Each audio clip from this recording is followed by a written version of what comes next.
Minute Papillon. Bonjour, c'est l'heure de votre Minute Papillon de la mi-journée. Nous sommes le mardi 31 juillet et derrière le micro, Laure Gamory.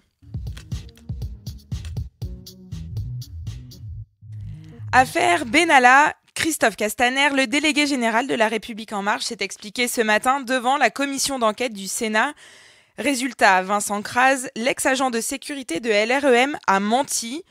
Il a participé aux arrestations présumées abusives du 1er mai avec Alexandre Benalla, mais pas en tant que gendarme réserviste piloté par l'Élysée, de quoi justifier sa mise à la porte pour Christophe Castaner. En revanche, le chef du parti présidentiel réfute toute connaissance de vidéos ou des faits reprochés au duo Benalla-Kras avant leur diffusion dans les médias. Et cet après-midi, l'Assemblée examine 2 motions de censure, l'une déposée par le groupe Les Républicains et l'autre par une alliance de groupes de gauche. À la veille de la pause parlementaire estivale et après 10 jours de polémique, la crise autour de cette affaire Benalla ne semble donc pas prête de se résoudre. Indonésie, on vous en parlait hier, 500 randonneurs dont une trentaine de Français étaient bloqués sur le mont Rinjani à la suite d'un séisme sur l'île de Lombok. Ils ont été évacués dans la nuit et sont en bonne santé.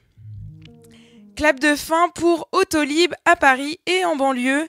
Le système d'autopartage de véhicules électriques tire sa révérence ce soir à minuit.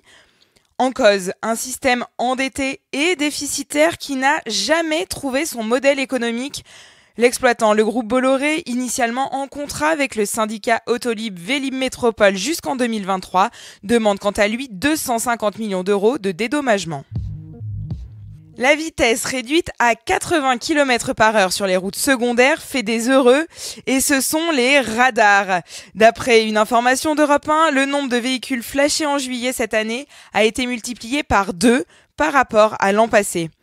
Ainsi, ce sont 260 000 automobilistes de plus qu'en juillet 2017 qui devront s'acquitter d'une amende.